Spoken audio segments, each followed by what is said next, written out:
Hola a todas y todos, soy Silvina Romano del Observatorio Laufer.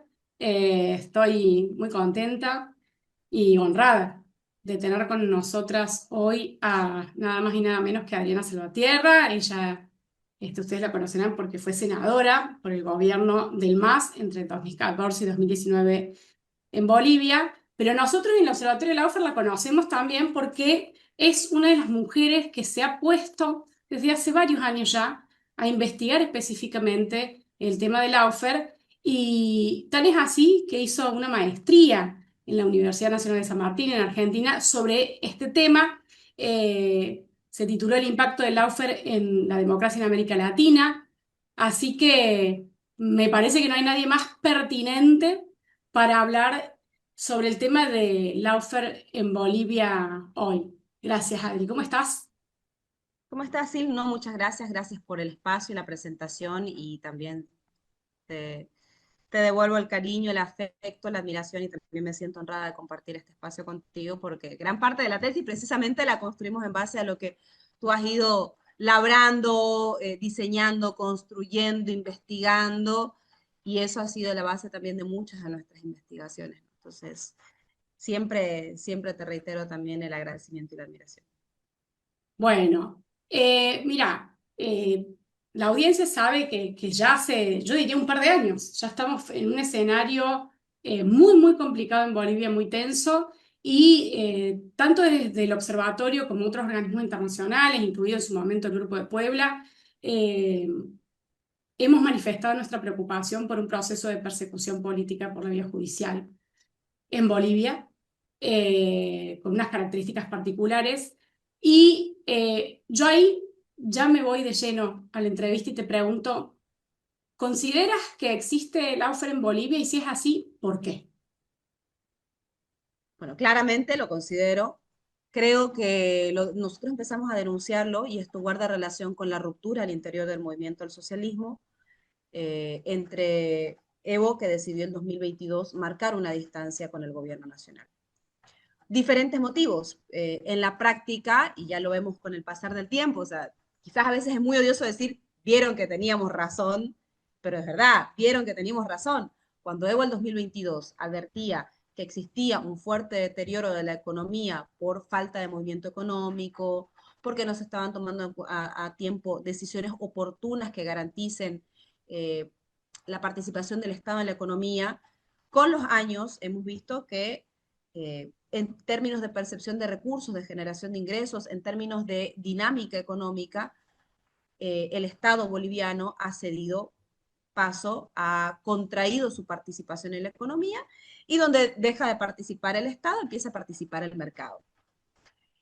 Eso lo fuimos denunciando. Evo Morales además hizo desde 2022 una serie de denuncias vinculadas a casos de corrupción. Al principio fueron denuncias de alcance nacional, hoy ya han escalado a nivel internacional, vinculadas a contratos por recursos naturales, vinculados a créditos extraordinarios para jóvenes de no más de 25 años, que son los que tiene el hijo del presidente y que han adquirido créditos de más de 3 millones de dólares. Eh, y también vinculados a otras denuncias a casos de narcotráfico. Entonces, Evo decide en 2022 rayar la cancha y eso coincide temporalmente con que entre finales del 2022, inicio del 2023, empieza a reflejarse en una primera instancia esto en la Asamblea Legislativa y particularmente en la bancada que el movimiento al socialismo tenía allí. Nosotros ganamos las elecciones del 2020 con el 55% y hoy la intención de voto de Luis Arce, hasta antes de intentar presentarse en este proceso electoral, era de 1%.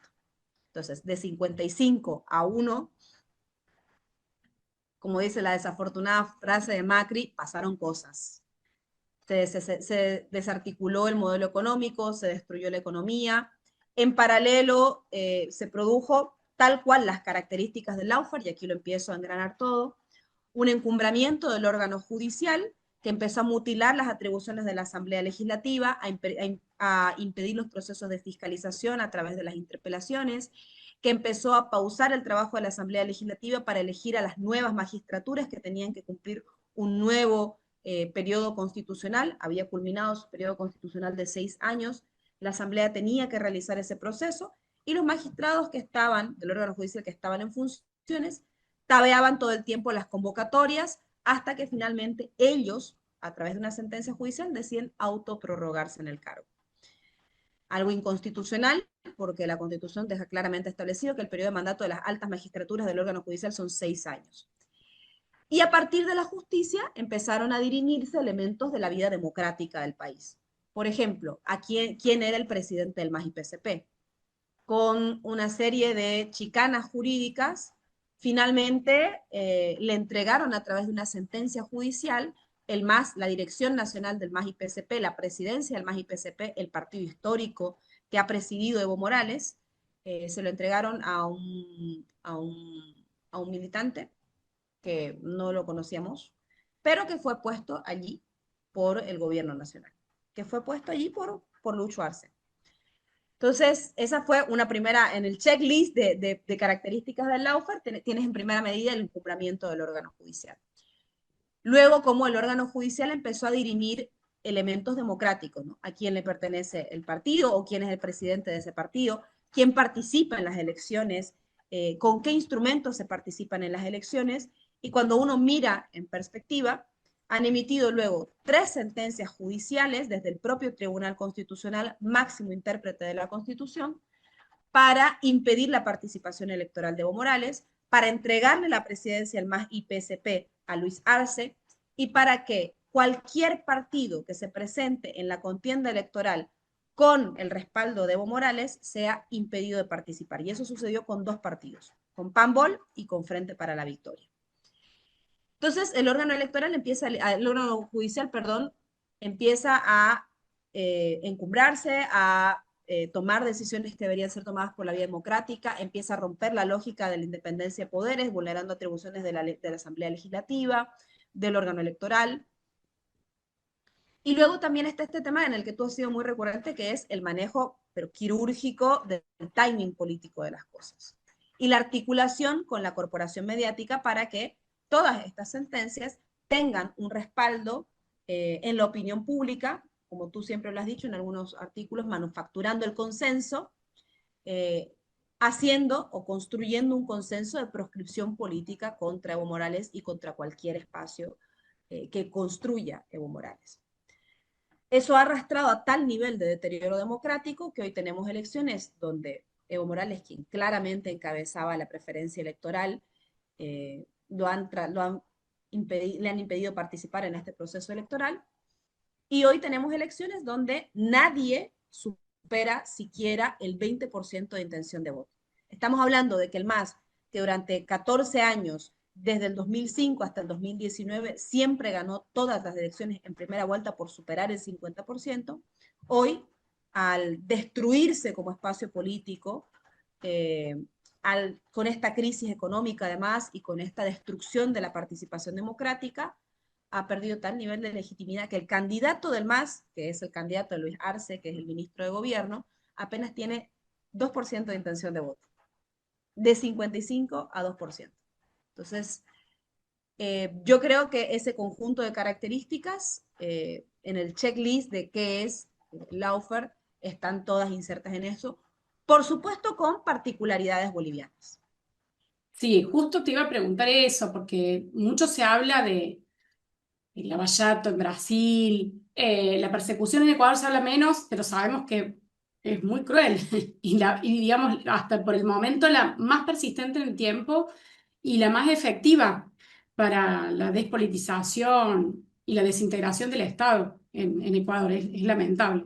Ahora tenemos a Cristina Fernández presa en Argentina, entonces me parece que estaría bueno si nos contás qué te parece que caracteriza específicamente este lawfare en Bolivia.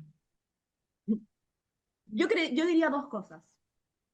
La primera de ellas es que por las características del ordenamiento jurídico boliviano, al principio, claro, la gente no percibía que era lawfare porque normalmente el lawfare en Brasil, por una acusación de corrupción, fue por la vía penal, en Ecuador también por la vía penal, en Argentina también por la vía penal, pero las características del sistema jurídico boliviano establecieron que el lawfare empiece de forma muy silenciosa por la vía constitucional. Es decir, en Bolivia existe un Tribunal Supremo de Justicia que ve toda la administración de las materias civil, penal, la justicia ordinaria, y hay un máximo intérprete de la Constitución Política del Estado que es el Tribunal Constitucional. Ahora, ese Tribunal Constitucional no dirime sobre la libertad de las personas. Puede, en algunos casos, por acciones de amparo, digamos, por acciones de defensa, puede determinar la libertad, pero normalmente se lo considera el máximo intérprete de la Constitución Política del Estado. Entonces, cuando empezó el lawfare, además, perdón, un adicional es que el 2017, irónicamente en la gestión de Evo, creamos las salas constitucionales. Entonces, a este máximo tribunal constitucional se le crearon organismos en cada uno de los 9 departamentos, similar a lo que son las provincias en Argentina, ¿no? En cada uno de los 9 departamentos tú tenías salas constitucionales, es decir, 2 jueces que dirimían si existía una defensa objetiva de los derechos, si existía una interpretación oportuna, si no estaban siendo vulnerados los derechos en cada una de estas jurisdicciones departamentales. Y esos empezaron a tener un rol muy clave en quizás no mandar preso a un dirigente, pero sí decir que ese dirigente no representaba una organización política. Entonces, le quitaban el partido, o le quitaban la dirigencia, o le quitaban la conducción de una organización, no por el voto de los militantes o el voto de los pertenecientes a ese espacio político, sino a través de una sentencia judicial. Eso fue lo que pasó con el MAS. Y después otra sentencia también de otra sala constitucional, es decir, de 2 jueces, dijo que la Asamblea Legislativa no podía realizar actos de interpelación a los ministros porque ante el riesgo de que estos sean censurados y por tanto apartados del cargo, vulneraba el derecho al trabajo. Entonces, las salas constitucionales empezaron a dirimir el escenario político sin que esto implique la privación de libertad que conocemos por la vía penal. Por eso es que el lawfare fue caminando en Bolivia a través de la vía constitucional, construyendo un camino bastante silencioso que era muy difícil de explicar afuera, porque muchos compañeros decían, bueno, pero Evo puede participar, la justicia dice que no. Y no era la justicia decía que no, era la justicia autoprorrogada con el respaldo del gobierno de Luis Arce el que decía que Evo Morales no podía participar. Ese camino, que al parecer no era violento, pero dirimía el escenario político electoral o construía el contorno electoral de este proceso, después fue atravesado al calor de la interna política, a partir del mes de septiembre del 2024, ya con un nivel de violencia, de discriminación racial, de característica ya del lawfare, ¿no? O sea, ya ahí entra, cuando veías por la vía constitucional, sí había las sentencias, sí había esta manufacturación del consenso, pero el 2024 Evo lanza una movilización masiva, cuestionando los precios de la canasta familiar, cuestionando la falta de combustibles que tenemos en nuestro país. Aquí cada cierto tiempo, cada 2 meses más o menos, hay escasez de combustibles y los autos y los buses pueden pasar días esperando llenar el tanque de combustible. Tenemos la inflación más alta en los últimos 40 años de Bolivia. De hecho, tenemos este último semestre hemos acumulado la inflación más alta de la región. Entonces, cuando Evo el 2024, en septiembre, lanza una movilización interpelando al gobierno, la respuesta del gobierno, una vez culminada la movilización, fue arremeter directamente con 13 procesos penales en menos de un mes. En lo que va del año hasta ahora ya le han iniciado 16 procesos en menos de un año. Entonces, ya ahí se pone en sintonía con esta práctica de persecución judicial por la vía penal, con todo lo que eso implica, ¿no? La estigmatización, el cómo se señala públicamente a una persona como culpable de determinados delitos, cómo se la señala públicamente, cómo se destruye su imagen pública. Eso sumado a lo que ya existía como construcción previa, que era buscar la inhabilitación de Evo Morales.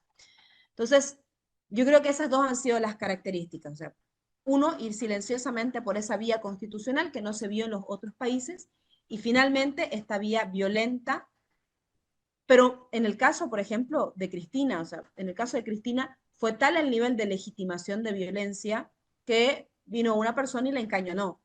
Y ahí fue donde Clarín dijo, bueno, la bala que no salió, el fallo que sí saldrá. Bueno, aquí se demostró que fueron policías los que intentaron secuestrar a Evo Morales, que dispararon contra sus vehículos y sin embargo el gobierno no ha establecido hasta ahora, no ha aperturado una investigación oficial al respecto.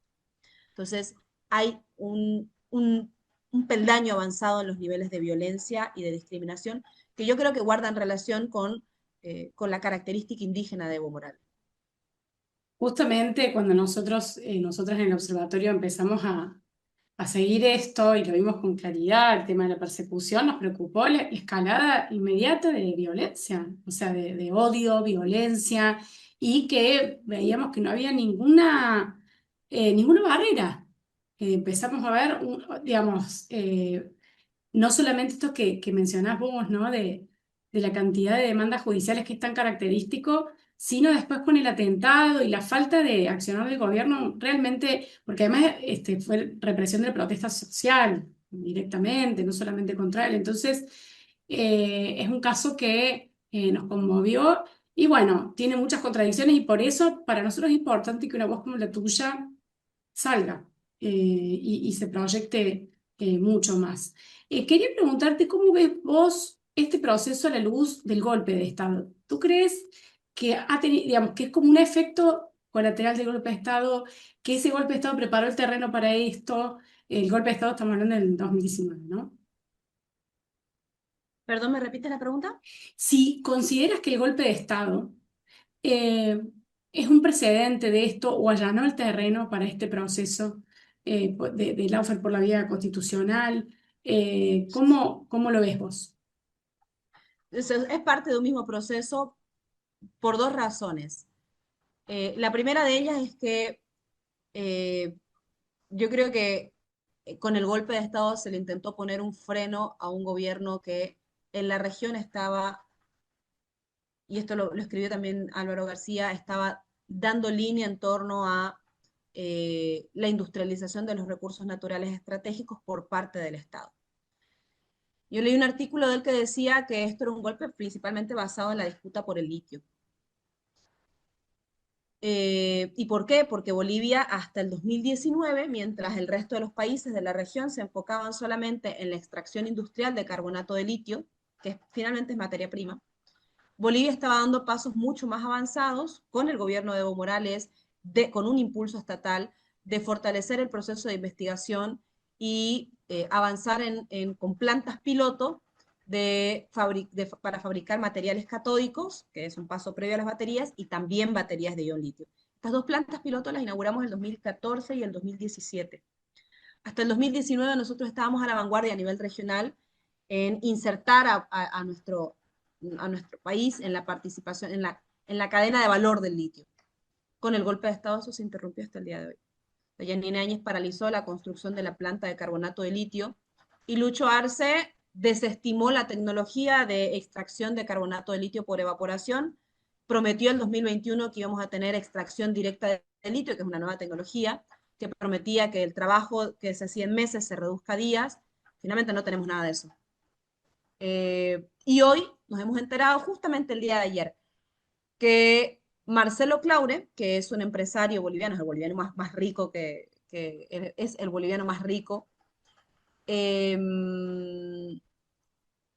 que tiene una empresa vinculada al litio, le habría ofrecido a un candidato presidencial declinar su candidatura y apoyar a otro candidato opositor a cambio de que éste sea su socio en el negocio del litio.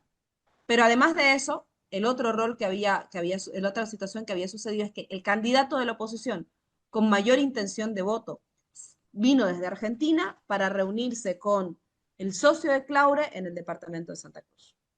Entonces, uno se da cuenta y por qué Claure además estaba tan metido en el proceso electoral, ¿no? Diciendo, bueno, yo voy a apoyar al candidato que más intención de voto tenga de la oposición y creo que el candidato de la izquierda, entre comillas, tendría que ser Andrónico Rodríguez. Bueno, ese señor, eh, que fue activamente militante de la proscripción de nuestro espacio político, que se representa en Evo Morales, es el que demuestra que nuevamente en juego están los recursos naturales estratégicos.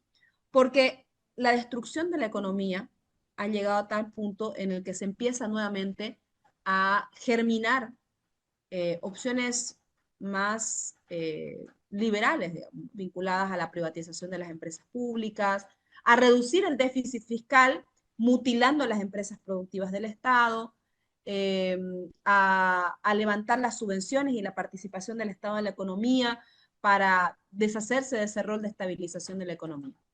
Y el segundo factor por el que creo que tiene relación es porque, y esto de forma muy breve, porque ha propiciado un escenario de polarización y ha legitimado además un nivel de violencia racista en Bolivia que se ejerce principalmente para estigmatizar al trópico de Cochabamba, sector campesino de presencia mayoritaria indígena, y también en otros territorios que son estigmatizados y tratados como salvajes, como incultos, como que gente que está total, terroristas, violentos, etcétera. Entonces, con ese proceso de estigmatización, lo que logran es neutralizar a la opinión pública, legitimar en la opinión pública el nivel de violencia ejercida desde el Estado. Lo hizo también Luis Arce. Tenemos más de 120 compañeros campesinos de la región del Trópico de Cochabamba presos en la ciudad de La Paz. Hasta ahora los liberan y es una medida que a nosotros nos extraña porque es un gobierno que afuera se presenta como un gobierno de izquierda. Bueno, clarísima este resumen esto del pilar geopolítico, ¿no? El Laufer también, que es algo de lo que se habla poco. Así que qué bueno, lo traes a colación en este momento. Y también estaba pensando en el contexto regional, que hace poco finalmente se concretó una reforma del Poder Judicial en México, y un país gobernado por un gobierno de izquierda. Claudia Sheinbaum está como presidenta, en Morena.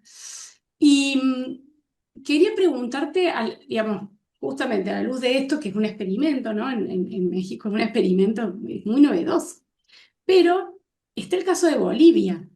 Vos como que si tuvieras que resumir, porque esto es algo corto, pero ¿qué podés decir de lo sucedido con la reforma judicial en Bolivia? ¿Se alcanzaron las expectativas? Si no, si, bueno, fue mutando, ¿qué pasó?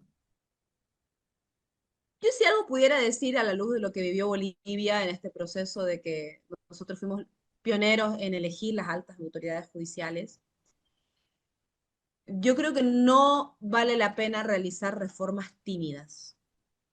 ¿Y a qué me refiero con reformas tímidas, no? O sea, cambio pasito a pasito, una cosita para que el poder judicial no me neutralice. No, si tú tienes una legitimidad y un respaldo mayoritario para transformar la justicia, y el mandato es transformar la justicia, vamos con todo. No podés hacer a medias las cosas, no podés hacer tímidamente las cosas. Ese es, porque está en el nivel de transversalización del poder político, que en esta lógica de independencia de poderes, y que está sucediendo también acá en Bolivia, ¿no? O sea, el órgano judicial aquí se prorrogó con la anuencia del gobierno de Luis Arce. Pero cuando el gobierno de Luis Arce deja de ser el gobierno del 55% y queda en evidencia ante el país con la primera encuesta, que es el gobierno del 1%, ese órgano judicial se autonomiza, independiente de sus decisiones, por supuesto que es, pero empezó a tomar autonomía política desde que se dio cuenta que el gobierno de Luis Arce estaba totalmente deslegitimado. Y yo creo que ese es un riesgo constante, especialmente, miren, si en Bolivia, donde las altas magistraturas son electas, es un riesgo constante. Imagínense en otros países donde las estructuras judiciales casi son hereditarias en circuitos familiares. O sea, donde es un espacio de privilegio para el acceso en el servicio público, históricamente determinado así, además, ¿no? Entonces yo soy partidaria de que si se va a hablar de una reforma judicial no pueden ya ser reformas tímidas y no pueden ser reformas también muy extendidas en el tiempo. Tienen que ser profundas y tiene que ser un proceso acelerado y enfocado a transformación judicial. Aquí primero hicimos la elección de magistrados, pero de nada servía que democraticemos las decisiones en torno a ese espacio si la ley, la ley penal, el código del sistema penal, estaba vigente desde la dictadura del general Banzer. Y hay otro conjunto de códigos de otras materias, en civil, familiar, etcétera, que tienen incluso en algunos casos más de 70 años. Entonces, yo creo que hay que pensar la reforma como un todo integral, que remueva todas las bases y que no se realice de forma tímida. Porque el momento en el que se realiza de forma tímida, bueno, pues existe la disputa política de espacios que históricamente estuvieron anquilosados ahí, ¿no? Bueno, me parece muy clara la aclaración y a ver, ahora estaremos atentos a lo que pase en México. Solo, bueno, el tiempo es importante en estas experiencias, a ver qué sucede ahí. Y ya para cerrar, bueno, simplemente qué escenarios políticos ves de cara a las elecciones. Ya estamos en elecciones, ya estuvimos hablando hasta recién de lo convulsionado que está el escenario, no solamente en Bolivia. Yo acá quiero hacer un paréntesis con el tema del el ascenso de las derechas y las ultraderechas en América Latina. Estamos frente a eso en un contexto en el que se manufacturó un consenso, ¿no? Y se generaron procesos de desestabilización de gobiernos que apostaban por un Estado con mucha más presencia en la vida de la gente y en las cuestiones económicas y sociales y al no funcionar las economías también se genera, o sea, me parece algo que dijiste vos muy bien, cómo se reaviva este relato de que lo estatal no funciona. Entonces, vamos de nuevo a lo privado, cuando en realidad ya probamos lo otro. Tuvimos muchas décadas digamos, con el sector privado a la cabeza, con un mercado que se autorregulaba aparentemente. Entonces, ¿cómo ves vos el escenario en Bolivia? Altamente complejo porque, a ver, alguna vez lo discutíamos con algunos compañeros, el problema es que la inflación lacera almas, ¿no? Yo lo veo en las cuestiones más básicas de mi casa, ¿no? Yo que todavía estoy pudiendo cubrir las necesidades básicas de mi hogar. Pero, por ejemplo, te doy un caso muy sencillo. El costo del pañal de mis hijos en menos de un año se duplicó. Más que duplicó, o sea, antes costaba 130 bolivianos, o sea, ahora está en 288 bolivianos. Eso es el costo de los pañales de mi hijo, o sea, es algo que lo acelera y los deja, digamos. Pero te lo paso a temas más profundos en la vida de las personas. El kilo de carne pasó de 42 bolivianos, en algunos departamentos está a 90 bolivianos, es decir, más del doble. ¿Qué implica eso? Implica que la gente deja de comer carne. Implica que la gente empieza a subalimentarse. Y eso es el precio de la carne. Imagínate los otros alimentos. El precio del aceite se ha duplicado. Arroz, el gobierno ha tenido que habilitar. Nosotros desde la década de los 90 no teníamos decretos de liberación de importación de alimentos porque, salvo el trigo, que nosotros tradicionalmente no lo producimos, siempre mayoritariamente importamos el 60% de trigo, pero casi éramos soberanos en toda la canasta familiar básica. Hoy no. O sea, hoy tuvieron que declarar a través de un decreto la libre importación del arroz, libre importación de elementos para hacer el aceite, libre importación de insumos para la limpieza, porque se ha ido destruyendo progresivamente el aparato político, el aparato productivo nacional. Entonces, es tal el nivel de crisis que la gente, por supuesto, que empieza a mirar otras opciones. Porque además, el problema más grave de todo esto es que Lucho Arce destruyó la economía del país en nombre de la izquierda. El tipo de cambio oficial, por ejemplo, está a 6.96 bolivianos, pero tú no encuentras, no puedes comprar dólares a 6.96. Tú tienes que comprarlos cuando vas al mercado. Ahora está en 14.40, es decir, mucho más del doble. Ha llegado en algunos momentos a 21, más bien ha bajado. Eh, y el impacto que tiene también el precio del dólar en la inflación, ¿no? Por la importación también que nosotros tenemos de muchos productos en nuestra economía. Entonces, el déficit fiscal ha escalado a más del 10%. Y claro, la gente, por ejemplo, si tú hoy hablas de levantar la subvención de los combustibles, la gente está de acuerdo. Porque dice, yo prefiero, aunque sea tener combustible caro, que definitivamente pasar 3, 4, 5 días, una semana haciendo fila para tener combustible. O cuando se empieza a insistir en que El cierre del déficit fiscal guarda relación con la mutilación del aparato productivo estatal y con las empresas deficitarias. Eso significa apenas 4 de 10 puntos. Perdón, la subvención significa 4 de 10 puntos. Creo que las empresas deficitarias son un 1,5. Pero hoy se construye el relato de que el péndulo debe girar hacia la derecha. Lo más triste de todo es que las opciones electorales que, entre comillas, representarían a la izquierda o que se autodenominan de izquierda, como la de Andrónico Rodríguez, también hablan de abrirse al mercado. Y hablan en esta lógica de sí, vamos a mantener las conquistas sociales y las conquistas políticas, pero en lo económico nos vamos a abrir al mercado global. Y no existe posibilidad de que el mercado global se encargue de que la mujer embarazada tenga un subsidio de lactancia. No hay forma de que el mercado se encargue de que las personas adultos mayores tengan una renta mensual para sostener sus gastos, ni hay forma de que el mercado se ocupe de las necesidades más básicas de la democratización de la riqueza. Entonces, el problema es que hay un giro en términos ideológicos de muchas opciones electorales que son las que hoy día están en la papeleta. Y yo creo que la única alternativa que representaba una defensa legítima de los intereses del pueblo es la de Evo Morales. Y si Evo Morales no puede participar en este proceso electoral, creo que es un proceso electoral que pierde legitimidad, que pierde pluralidad, que pierde transparencia, y si son ilegítimas las elecciones, va a ser ilegítimo el gobierno y va a ser ilegítimo el ajuste, lo que marca que puede existir una tendencia de una fuerte resistencia articulada en las calles.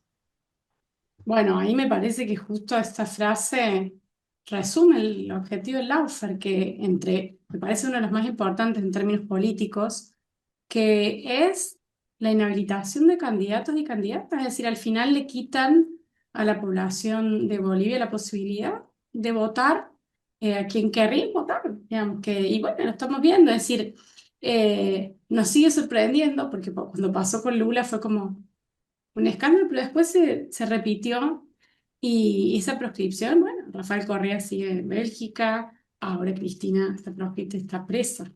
Es decir, es grave la matriz con la que se repite esto, o sea, y la sistematicidad en América Latina, y vemos, ¿no?, cómo genera estos escenarios de turbulencia social y política.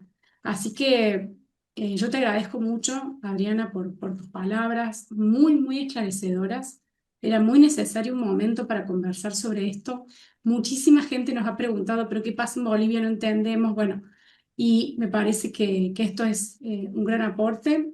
Estamos con ustedes, estaremos atentos a lo que suceda. Y bueno, a no bajar los brazos en esta batalla contra el Laufer, te agradecemos mucho y será hasta la próxima. Adiós. Listo, muchísimas gracias, sí, gracias por el espacio y esperamos, justo estábamos escribiendo con alguna compañera, con Cecilia Urquieta, que es una compañera de especialidad en materia de derecho constitucional con quien queremos construir y dejar por escrito, ¿no?, un testimonio de todo esto, empezar a hacer una publicación al respecto y ojalá podamos terminarlo hasta fin de año y por supuesto que ahí nos gustaría también que tú nos contribuyas en tu revisión, en tu análisis sobre los documentos que vayamos trabajando y gracias por sostener además y por ser el pilar de lucha en este espacio y contra Gracias a esta. ustedes, claro, cuenten con nosotras desde el observatorio. Y otra vez, mucho ánimo por allá y a ver lo que se viene. Abracito.